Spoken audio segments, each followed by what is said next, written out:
পুলিশের হাতে গ্রেপ্তার হলো জনপ্রিয় ইউটিউবার দীপঙ্কর বিশ্বাস। আদালতে পেশ করা হলো শনিবার দুপুরে। একাধিক বিতর্কিত ভিডিও ও ব্যক্তিগত জীবনে নানা জটিলতার পর অবশেষে পুলিশের হাতে গ্রেপ্তার হলেন বিখ্যাত ইউটিউবার দীপঙ্কর বিশ্বাস। শনিবার দুপুর প্রায় 1টা নাগাদ তাকে আদালতে পেশ করে।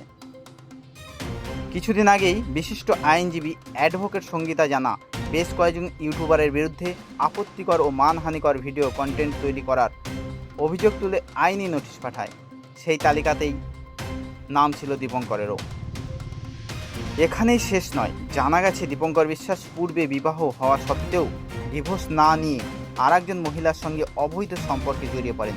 সেই মহিলার স্বামী থানায় লিখিত অভিযোগ করেন। অবশেষে উল্লেখ রয়েছে যে বিবাহ বহির্ভূত সম্পর্ক ও প্রতারণা ও মানহানির কথা। এই দুই দিক মিলে পুলিশ তদন্তে নামে এবং প্রাথমিক প্রমাণের ভিত্তিতে শনিবার সকালে তাকে গ্রেপ্তার করা হয়।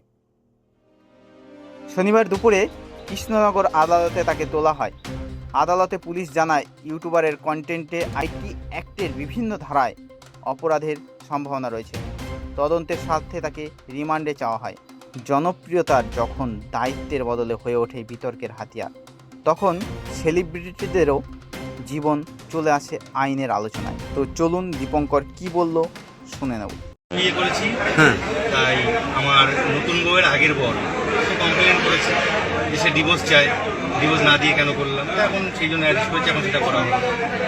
কোথা থেকে করলো? হ্যাঁ, কোথা থেকে অ্যারেস্ট করেছে আপনাকে? আমার বাড়ি থেকে। কোথায় বাড়ি?